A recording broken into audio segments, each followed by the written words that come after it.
कशा राहणार यावी। लागण तारीख 12/6/2013। ती सुरुवातीला काय केलं, आम्ही रान रोटून तयार करून घेतले आणि त्यानंतर बेड तयार करून घेतले। बेडवर 2x2 वर मिरची लागण केली।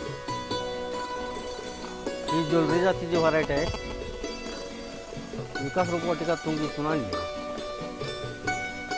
हा रॉयल ग्रीनचा एक कॅन एका महिन्याला सोडला आहे आणि ते फोरस्ट्रोकचे आत्तापर्यंत मी 3 स्प्रे घेतलेले।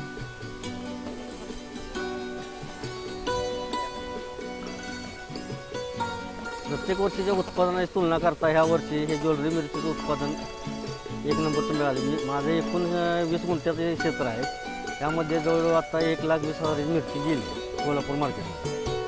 एकूण वजन जवळजवळ 80 क्विंटल झालं आणि ह्याला दर आत्तापर्यंत 1,000 रुपये, 10 किलोला 1,000 रुपये ते आत्ता 300 रुपयेपर्यंत असा दर लागलेला आहे।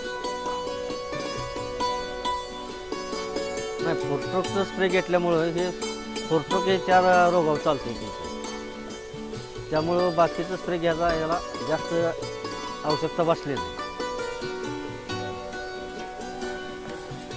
आत्तापर्यंतच्या म्हणजे उत्पादन बघता इकडं आमच्या गावचे जवळजवळ 70% प्लॉट मिरचीचे गेलेलं आहे। हे रॉयल ग्रीनचं मी 2-3 स्प्रे घेतल्यामुळं आणि ते फोरस्ट्रोकचे 4 स्प्रे घेतल्यामुळं व रॉयल ग्रीनचा एक कॅन सोडल्यामुळं आत्तापर्यंत मिरची आपली 1 नंबरमध्ये आहे। आता सध्यासुद्धा रोज 10 पोती तासगाव मार्केटला चालू आहे।